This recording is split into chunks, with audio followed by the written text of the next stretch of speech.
Salut à tous, alors nous voici tous ensemble pour le dernier podcast de l'année, de la saison deux, plutôt. Mais tous ensemble, oui bien sûr. Bah, tous ensemble, on est tous ensemble, les gens qui nous écoutent sont avec nous. Ouais, on va dire ça. Donc voilà, c'est la fête, la deuxième saison déjà, ça passe vite. Hein. Moi j'ai l'impression qu'on a fait notre première vidéo il y a 15 jours. Quoi. C'est vrai que ça allait très vite. Ça allait très vite. Et pourtant, on en a fait des vidéos. Hein. Cette année, il y en avait quelques-unes quand même. Donc, ça c'est sûr, on doit être à mon avis à près d'une centaine de vidéos en tout hein, déjà. Ouais, je pense on doit s'en rapprocher en tout cas. On doit s'en rapprocher pas mal. Ouais. Voilà, donc on va déjà spoiler, c'est comme ça qu'on dit? C'est toi ouais, spoiler. Ouais. Voilà, on va spoiler. On sera là pour une troisième édition, une troisième saison. Tout à fait. Et on est très heureux de partager toutes nos anecdotes, nos conseils avec vous. Ouais. Et voilà, ce qu'on aimerait bien d'ailleurs, c'est que vous fassiez le plus de commentaires possible sur nos vidéos. N'hésitez pas à communiquer avec nous, on a besoin de votre retour pour pouvoir savoir quelle vidéo vous intéresserait, etc. Donc n'hésitez pas à nous donner vos avis, même vos remarques désobligeantes, n'hésitez pas. Ouais, non, franchement, n'hésitez pas. Si la vidéo vous plaît, likez-la. Si il y a des trucs qui vous gênent dedans, n'hésitez pas à commenter. Si vous avez des questions, moi, je prends toujours du temps pour répondre. Malheureusement, il n'y a pas beaucoup de questions, en fait. Donc je réponds pas beaucoup, mais n'hésitez pas. Franchement, il n'y a aucun problème. Ça nous ferait vraiment plaisir. Ça développerait la chaîne aussi, vraiment. Donc, allez-y, quoi. Mais tu dis, il n'y a pas de questions, mais ce qui est drôle, c'est que, en fait, on s'est rendu compte que le podcast, on a tenté ça dans cette deuxième saison, et en fait, le podcast est quand même assez bien suivi, en fait. Ouais, c'est quand même pas mal regardé, ouais. Tout à fait. Et d'ailleurs, on vous en parlera tout à l'heure, mais alors, on va pas dire tout de suite. Mais on essaiera l'année prochaine de faire un peu plus de podcasts. Ouais. Donc voilà. Je propose, Kevin, si tu es d'accord, qu'on parle un peu des différentes séries qu'on a lancées ces 2 dernières années et de voir un peu l'avenir de ces séries et comment on les voit. Comme ça, en plus, vous, auditeurs, si vous avez des idées par rapport à ces séries ou par rapport aux thèmes qu'on pourra aborder dans ces séries, encore une fois, n'hésitez pas à nous le dire en commentaire. Voire même si vous voulez de nouvelles séries, hein, donc allez-y. Si vous avez des idées, n'hésitez pas. Nous, on en a plein, on en parlera tout à la fin de la vidéo. Mais... je propose qu'on parle quand on parle de chaque série, je te propose que chacun de nous donne peut-être la vidéo qu'on a préférée de cette série et un petit peu l'avenir de la série à chaque fois, comme ça on fait un petit débrief par série. Je sais pas si ça te tente de faire ça. Ouais, on va faire ça comme ça. Ça me paraît bien. Donc on a notre première série qui est Création musicale, qui est une série qu'on alimente quand même pas mal, un peu moins cette année, mais quand même pas mal. Hein. Non, franchement, autant que le mix cette année. Il y a eu autant c'est vrai qu'il y a eu les recettes qui faisaient partie de la création musicale, qui était un nouveau format cette année. Qui était un nouveau format, qui a assez bien fonctionné en soi. Ouais, ça a bien fonctionné. Il y avait la recette trap. La recette trap, qui était pour moi une des meilleures vidéos. Tu m'as demandé, moi je te le dis. Voilà, cool. Celle-là était vraiment super bien construite, etc. La lo-fi qui était dans la même veine. Ouais, récemment, il y a la recette lo-fi. Mais je préférais celle de la musique trap, était encore plus expliquée. C'était vraiment chouette. Ouais. J'avais un peu plus travaillé la trappe. Voilà. Et toi, laquelle t'as kiffé le plus ? Dans toute la série, moi aussi, c'est vraiment la recette trap. Alors, elle m'a pris un temps monstre à monter. Vas-y, raconte-nous un peu les coulisses, justement. Style, ça t'a pris... Une vidéo, ça te prend combien de temps, plus ou moins Ça dépend quel genre de vidéo. Une moyenne, quoi. En moyenne, je vais dire 8 heures. Pour celui qui ne le sait pas, donc la plupart des vidéos sont tournées par Kevin, réalisées par Kevin. Enfin, c'est lui qui gère un peu tout ça. C'est moi qui fais tout. Voilà. Moi, je suis là pour souvent préécouter, lui dire ce qui ne va pas et ainsi de suite. On parle quand même beaucoup ensemble de ce qu'on va faire, des sujets, tout ça. Et il y a des sujets que c'est toi qui as écrit, notamment la série marketing, mais on reviendra dessus plus tard. Mais c'est vrai que pour ce qui est... Même non, pour création musicale, tu m'aides quand même pas mal, l'air de rien, parce que toi, tu as des bases théoriques que moi, je n'ai pas. Ouais. Et donc, je viens souvent vers toi pour ça, mais pour le mix et tout ça, c'est vrai que je gère un peu plus de mon côté. Mais enfin, pour ça, c'est quand même toi qui gère le plus, qui fait vraiment le plus gros du travail. Hein. On va pas se mentir. Ouais, c'est moi qui fais le montage, c'est un peu le plus gros du travail, quoi, finalement, le montage. Et c'est moi qui fais les voix aussi. Voilà, ma magnifique voix, j'espère que vous l'aimez, hein, parce que vous allez l'entendre encore quelques temps. Et en gros, cette vidéo, je l'ai travaillée beaucoup parce que déjà la composition, elle m'avait pris pas mal de temps, l'air de rien, que vous pouvez écouter sur la chaîne, d'ailleurs, qui s'appelle Kabuki. Tu mettras une petite fiche. Hein. Ouais, je mettrai une petite fiche si j'y pense, mais je vais essayer d'y penser. Et déjà, la composition, j'avais bien pris mon temps pour la faire. Je l'avais bien travaillé, j'avais fait du mix et tout ça. Alors, le mix, il était un petit peu plus vite fait, mais j'avais quand même fait, quoi. Et puis, le montage, c'était vraiment beaucoup de travail pour aller rechercher chaque élément de ce que j'avais fait, faire écouter chaque truc séparément. J'ai essayé vraiment d'avoir une certaine esthétique que j'ai vraiment cherché en fait dans cet épisode, parce que c'était la première recette qu'on faisait. Donc l'esthétique de ce format qui sont les recettes, je l'ai un peu cherché au travers de ce montage, ce qui fait que ça m'a pris vraiment beaucoup de temps. Je crois que j'ai dû passer une vingtaine d'heures sur le montage de cette vidéo. Alors je suis certain que les gens qui font du montage vidéo vont me dire 20 heures, c'est rien du tout. Mais pour moi qui ne fais pas vraiment de montage vidéo à la base et qui suis totalement autodidacte en montage vidéo, je peux vous affirmer que 20 heures c'est déjà vraiment beaucoup a priori. Et du coup, voilà, je me souviens que je l'ai terminé le soir avant de la sortir à 22h. J'étais totalement dans le rush. J'étais là, oh mon Dieu, je ne sais plus ce que je dois faire. Et voilà, mais malgré tout, le résultat, je suis assez content de ce que ça donne. Et je pense que j'ai réussi à donner l'ambiance que je voulais, tout ça. Donc, j'étais assez fier. Voilà. Ouais, vraiment, c'est une des vidéos les plus cool. D'ailleurs, on continuera les recettes l'année prochaine. Hein. Mais carrément, ouais. Carrément. Et je vais même essayer de plus les travailler les fois prochaines. Cool. Et justement, création musicale, parce qu'il n'y a pas que les recettes, qu'est-ce qu'on prévoit l'année prochaine? Donc, évidemment, quelques nouvelles recettes, on vient de le dire, mais aussi, tu as des sujets déjà que tu as un peu... Pas du tout, pas du tout. Verra un peu, hein. Je pense qu'on verra un petit peu plus tard dans l'été ce qu'on ferait en création musicale. Moi, j'ai déjà quelques idées pour les recettes, qui est un format qui prend du temps, donc j'essaie vraiment de prévoir à l'avance finalement. Mais pour le reste... peut-être quelques vidéos conseils encore. C'est vrai que ça avait pas mal marché cette année, les vidéos conseils. Je sais pas si ça vous plaît, n'hésitez pas à nous le dire, hein, évidemment. Et le reste, évidemment, peut-être montrer des trucs un peu plus concrets, tout ça. Mais je pense qu'il faudra en reparler un petit peu, voir un petit peu ce qu'on pourrait faire. Cool. On va passer à la deuxième série, qui est la série mixage et mastering. Ouais. Et ça, c'est vraiment ta série à toi. Hein. C'est toi le spécialiste ici en mixage et mastering. C'est ça. Alors, cette année, la première année, on a beaucoup donné tous les trucs de base, on va dire. Vraiment... Ouais, c'est ça. En fait, on a donné une idée de ce qu'étaient les effets qu'on utilise en mix. En fait, les outils qu'on va utiliser en mix, on les a expliqués pour que les gens sachent un petit peu de quoi il s'agit. Et alors ici, on a plutôt montré comment est-ce qu'on les utilise. Voilà, c'est ça. Mais je pense qu'on a encore un champ d'action qui est assez large, vu qu'on n'a pas montré vraiment encore tous les applications alors, de chaque effet. En fait, j'ai pratiquement rien montré. Ce que j'ai montré, c'est vraiment les bases. Vraiment comment on démarre en utilisant cet effet-là. Quelle est une bonne base de démarrage de travail, si je puis dire, même si ça ne veut pas dire grand-chose. Et du coup, ouais, évidemment, il y a énormément de choses à montrer, des petits tips, comment est-ce qu'on pourrait utiliser ci dans cette situation-là, etc. Et c'est même probablement vers ça que je me dirige pour cette série-là dans la saison prochaine. Donc ouais, il y a encore beaucoup de choses à dire. Cool. Alors, on a la troisième série qui est la série plugins et matériel. Ouais. Alors, la première année, on a fait moitié-moitié des plugins et moitié-moitié du matériel. Cette année, on a fait quasi pas de matériel. Hein. Alors l'année passée, on a fait beaucoup de matériel en fait. On a fait presque que du matériel, a priori. On a fait beaucoup de micros, on a fait des blind tests de micros. Ouais, ça c'était cool, ça, les blind tests de micros, moi j'ai adoré. Hein. Ouais, alors franchement, je pense qu'on pourrait essayer d'en refaire. Le truc, c'est que ça demande beaucoup de temps parce que du coup, on enregistre chaque truc avec chaque micro. Ouais. Et du coup, ça prend un temps fou à chaque fois. Et après, il faut aller récupérer les trucs, les mettre dans le blind test. Il faut que je m'arrange pour pas que ça soit tout le temps la même prise au même endroit. On pourrait faire des blind tests plus simples. Si on fait écouter ça avec simulation de piano virtuel, par exemple. Ouais, bien sûr. Ouais. Lequel est pour vous le meilleur, quoi. On pourrait faire ça pour les plugins aussi, bien sûr. Ouais. Ou pour des simulations de batterie acoustique ou de guitare acoustique, en fait tout ce qui est simulation de guitare, de simulation d'instruments finalement, tu pourrais... Ouais, carrément, on pourrait carrément faire des blind tests comme ça là-dessus. Ouais. Le truc c'est que après, niveau simulation d'ampli, moi j'en possède que une et je crois qu'ici, non, j'en possède deux et je crois qu'ici on possède les mêmes au studio, qui sont les Waves et les Amplitubes. Donc on pourrait faire un comparatif entre celles-là, je ne sais pas si on en a d'autres. Ah si, on a aussi celui de Native. On a Guitar Rig. Ouais. Ok, ouais, donc ouais, ça vaut peut-être le coup en effet de faire peut-être un comparatif de ceux-là, ouais, c'est vrai. Moi je parlais même pas de ça, je parlais vraiment d'instruments virtuels, quoi. Ouais, bien sûr, ouais, mais alors vraiment, ça, il y a du travail par contre, hein, parce que niveau instruments virtuels, on est quand même plutôt bien fourni.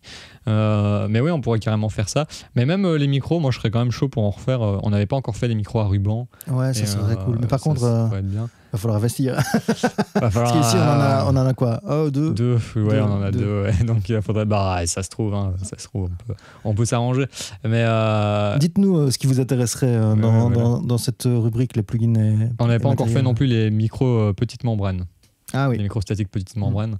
Donc ça, on pourrait aussi tenter. Moi, j'aime beaucoup les micros. Hein. Les micros, c'est un de mes sujets favoris. Donc voilà, c'est vrai que ça demande juste beaucoup de temps et des fois, on n'a juste pas le temps de le faire. Mais si possible, franchement, on en refera peut-être. Et les comparatifs, je pense que c'est vers là qu'on se dirige l'année prochaine, parce que les tops de plugins et des trucs comme ça, j'arrive un petit peu à la fin de mes idées. Même si j'ai une idée pour... je tease, j'ai une idée pour une petite série qui n'est pas vraiment un top, mais... Vas-y, tu peux le dire, vas-y.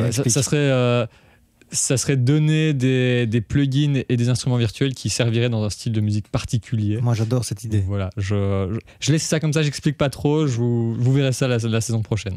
Ouais, moi je propose que tu nous montres l'année prochaine et je suis sûr que ça va plaire, ça. J'espère, en tout cas j'espère, j'ai confiance en l'idée en tout cas. Voilà. Bon, passons à la 4e série qui est la série marketing. Alors là c'est toi qui gères pour le coup. C'est un peu plus moi, oui. Voilà, alors on en a fait un petit peu moins. Donc la première année c'était Olivier, je ne sais pas si vous vous souvenez, qui présentait cette série. Et cette année c'est toi qui l'a refait, mais c'est moi qui ai continué à les écrire finalement. Ouais, voilà. Donc c'est toi qui écrivais les scripts et moi je prêtais ma voix. Hein. Voilà, comme ça vous savez un peu tout des coulisses. Voilà. Et on va continuer à en faire quelques-unes aussi disparates. Ouais. Je crois que ça vous intéresse pas mal aussi. D'ailleurs dans les stats on a vu que c'est un sujet qui vous plaisait bien, de savoir comment faire une fois que vous avez la musique terminée, pour faire connaître ça au reste du monde finalement. C'est clair que c'est hyper intéressant de savoir comment on fait connaître son projet, je pense. Et je pense que c'est normal que les gens soient intéressés par ça. Et tu as déjà des idées vers ce quoi on va l'année prochaine, ou tu verras un peu sur le moment? Oui, je pense je vais essayer de faire vraiment J'ai quelques idées. Alors j'hésite encore. Soit on continue à faire des trucs très théoriques comme on a fait, du style que poster sur les réseaux sociaux pendant une sortie, par exemple, ça pourrait être une bonne vidéo. Mais on pourrait aussi vous montrer plus concrètement ce que nous on fait quand on sort on sort un titre. Vous montrer les différentes étapes. On pourrait faire plusieurs vidéos avec finalement ma vie d'attaché de presse, alors qu'on n'est pas attaché de presse, mais on doit tout faire soi-même quand on est. Quand on a une petite structure comme ça, de toute façon, on n'a pas vraiment le choix. Mais c'est vrai que pour le moment, tu fais beaucoup ça pour un projet. Oui, pour Flavia, on peut en parler. Donc je mettrai même une petite, là aussi, une autre petite pastille pour. Je le note. Voilà, note-le comme ça, je l'oublie pas. Pour que vous ayez voir son titre, mais c'est vrai que tu t'occupes un peu de tout ce qui est background marketing pour elle, quoi. Voilà, c'est ça. Donc on pourrait aussi montrer un peu ce qu'on fait concrètement finalement, et de moins théorique, quoi. Ça pourrait être sympa, de vous nous direz aussi si ça vous intéresserait. Puis voilà, on verra, on laisse un peu de suspense pour cette série. Bien sûr. En fait, c'est pas qu'on laisse suspense, c'est pas encore trop ce qu'on va faire. Non, mais c'est mieux de dire que c'est du suspense. Voilà, ça fait journée préparée, tout ça. Ouais. Ah, ça va être une tuerie. Hein. Ouais, carrément. Alors ensuite, on a les hors-séries. Ouais, et ça, on en a fait qu'une, je crois, cette année, ou deux. Deux, je pense. On a vraiment pas fait beaucoup. Hein. Oui, j'ai pas le nombre ici. Comparativement à l'année passée, où on en a fait, je crois, 4 ou 5. Là, on était vraiment très en dessous. Mais c'est vrai qu'on avait beaucoup de choses à dire sur les autres sujets. Donc, c'est un peu la série qui est passée en dessous, quoi. Voilà, moi, je pense que il faudrait qu'on refasse l'un ou l'autre épisode sur la théorie musicale. On en a parlé tout à l'heure. Carrément, moi, je suis carrément saucé par ça. J'ai très envie de voir ce genre de choses sur la chaîne. Donc ça, on vous prépare aussi. Hein. Voilà, mais là, pour le coup, ça sera à toi de préparer un peu, parce que de nouveau, théorie musicale, moi, je m'y connais très peu. Il n'y a pas de souci, on est assez complémentaires finalement. Ça, c'est cool. C'est ça qui est cool. Donc ça, c'est bien. Oui, on va vous préparer tout ça, rassurez-vous. J'ai déjà 2 ou 3 idées. Cool. Ça va être bien. Cool, voilà, là, ça tease pour de vrai, là, pour le coup. Ensuite, on a les challenges. Ouais, alors les challenges, c'est une de mes séries favorites. En fait. Ah, mais moi, c'est carrément ma série favorite. Hein. Voilà, enfin, en tout cas, en tant que créateur, je veux dire. En tant que vidéo, ça serait pas mes vidéos favorites de la chaîne, mais à faire, je pense que c'est vraiment le plus sympa à faire, quoi. Et encore une fois, je crois que je l'ai déjà dit 15 fois sur la chaîne, dans les différents podcasts, différents challenges, etc. Mais c'est un truc qui me fait grandir, ce challenge. Moi, pareil, j'ai appris plein de trucs en les faisant. Franchement, à chaque fois, c'est des styles que j'ai pas l'habitude de faire, que je maîtrise pas du tout. Et donc, du coup, je me renseigne et tout, j'écoute des trucs. Et ça me permet vraiment d'améliorer tout ça, même si des fois, j'ai pas le temps de composer et que je compose vite fait. Mais franchement, ça m'a quand même apporté énormément de choses au niveau composition. Ce concept, c'est très cool. Moi, j'ai encore envie d'en faire maintenant. On va quand même expliquer aux gens, mais c'est la vidéo qui nous prend le plus de temps à faire. Bah, tout à fait, en fait, parce que la composition prend énormément de temps à faire, en fait, finalement. Et, oui, mais je veux dire, même le montage, pour sortir cette vidéo-là, tout ce qu'on doit faire en amont, parce que le challenge en lui-même, ça va être chacun beaucoup de temps, plus faire la vidéo, plus le montage, tout le bazar. Se retrouver pour parler de ce qu'on a fait, l'explication, faire le montage. C'est vraiment, le montage, c'est un des plus longs, c'est un des plus longs de la chaîne. Souvent, le montage de challenge, ça me prend pas mal de temps, en fait. Donc voilà. Alors, ce qu'on peut déjà dire, c'est qu'on va quand même améliorer ce concept. On a quelques idées. On va pas dire. Là, on va pas dire. Mais on a quelques idées qui, pour moi, sont vraiment très bonnes. Franchement, j'ai vraiment hâte de les appliquer parce que ça va déjà rafraîchir beaucoup le concept. Et en plus, ça va être cool à faire. Ça va vraiment être très marrant à faire, en fait, je pense. Ouais, donc, j'ai vraiment envie de faire tout ça déjà maintenant. Ça va être chouette, je pense. Ah, ça va être super. Cool. Moi, encore une fois, je veux revenir là-dessus, mais faites-en entre vous des challenges parce que vraiment, je pense que dans toutes les études que j'ai faites et puis tout ce qui ont fait que j'ai appris des choses, eh ben franchement, les challenges arrivent dans le top 5. Hein, parce que c'est le fait de pratiquer, le fait de se lancer des défis, d'aller dans de ces zones d'inconfort tout à fait. Qui font qu'on avance. Et je dois avouer que moi, à l'heure actuelle, j'utilise des petits trucs que j'ai découverts en challenge pour mes réals. Ah bah ça c'est cool franchement. Moi aussi, énormément parce que j'avais déjà moins de bouteilles que toi au niveau composition et tout ça. Et donc il y a plein de trucs que j'ai appris dans les challenges dont je me sers pour composer. Ça a vraiment augmenté tout ce qui est productivité et workflow franchement. En fait ce qui se passe c'est qu'en challenge je me dis je vais tenter le truc. De toute façon j'ai du temps à perdre pour ça. Donc je teste plein de choses et finalement c'est ça qui fait que tu trouves parfois des petites choses qui sont vraiment intéressantes. Ouais, carrément. Je suis totalement d'accord. C'est vrai que si vous composez, imposez-vous des trucs, faites des petits challenges entre vous. Franchement, c'est vraiment... Déjà, c'est super fun à faire. Hein. Et en plus de ça apprend vraiment pas mal, c'est vrai. C'est très vrai. Donc, ensuite, on a notre série podcast dont vous écoutez le dernier numéro là maintenant. Voilà, c'est ça. Le dernier numéro, non. Le dernier numéro de la saison. De la saison, voilà. Le dernier numéro de la saison. Et ça, un podcast, il n'y a pas 30 moyens de faire un podcast. On ne va pas révolutionner le podcast, mais on va évidemment continuer à en faire sur plein de sujets sympas. Mais je crois que, en fait, ce que les gens aiment bien, c'est finalement d'apprendre à nous connaître un peu mieux, non ? Ah, c'est bien possible. Dites-nous si c'est ça, ou si c'est juste nos voix que vous adorez. Ça, les anecdotes, tu vois, ce genre de trucs. Les anecdotes, c'est toujours ultra sympa, évidemment. Ils ont un peu l'impression d'être avec nous, de discuter avec nous. Ouais, c'est ça. Ouais. Moi, en tout cas, quand j'écoute des podcasts, c'est ce que j'aime bien, finalement, c'est d'avoir... C'est un peu comme si tu vas chez un pote, tu discutes avec lui ou tu écoutes une discussion c'est ça, sur un sujet qui t'intéresse, quoi, finalement. Ouais, carrément. Mais moi, ce que j'aime beaucoup, souvent, c'est le contenu du podcast, en fait, et le fait que tu peux l'écouter en faisant autre chose en même temps. Ça, je trouve ça cool, parce que du coup, tu le mets dans ton casque, t'écoutes, et même en restant concentré un peu sur ce qui se dit, tu peux quand même toujours refaire un truc ou l'autre au niveau du travail ou quoi, peu importe. Et moi, je trouve ça cool déjà comme concept de pouvoir apprendre quelque chose d'un côté tout en faisant autre chose d'un autre. Je suis très multitasking. Et ouais, franchement, et le contenu, souvent, c'est ce qui m'intéresse le plus dans les podcasts. Mais c'est vrai que nous, souvent, ici, dans les podcasts, on dévoile un peu plus des anecdotes qu'on a vécues, des trucs comme ça. Donc c'est vrai que ça peut plaire aussi. Et puis, on peut aborder plein de sujets qui touchent à la musique, mais qui sont pas non plus des trucs très... Enfin, on peut aller sur d'autres sujets que sur des petites vidéos qu'on fait. Ouais, en fait. C'est ça, carrément. Ça nous permet beaucoup plus de liberté. Et en vrai c'est des formats assez cool à faire aussi. Hein. Du coup, moi, j'aime assez bien discuter comme ça. Et pour le coup, c'est aussi le format qui nous prend le moins de temps à faire. Et là, c'est vraiment le format qui prend le moins de temps à faire. Ouais. Pour le coup, ça vient compenser les challenges. Quoi. C'est ça vient carrément compenser les challenges et les recettes. Ouais. C'est un peu la contrepartie. Avant de revenir sur le podcast, parce qu'on va y revenir tout de suite, mais je voulais donner un petit mot sur la dernière série qu'on a mais qu'on n'utilise plus et qui sont les intégrales. Alors en fait, l'année passée, on avait décidé de refaire les intégrales de chaque série en une seule vidéo. Ouais. En fait, on s'est rendu compte que ça ne servait pas grand-chose. Il suffisait de se taper la playlist. Ouais, carrément. Ouais. Et donc voilà, on ne fera plus ça. On avait fait ça pendant l'été, l'année passée, justement parce que pendant l'été, on prend 2 mois où on se ressource, où on fait d'autres choses et on n'a plus cette pression de faire une vidéo par semaine. C'est ça. Et donc, cette année, on a décidé de faire un truc différent, puisque les podcasts vous plaisent.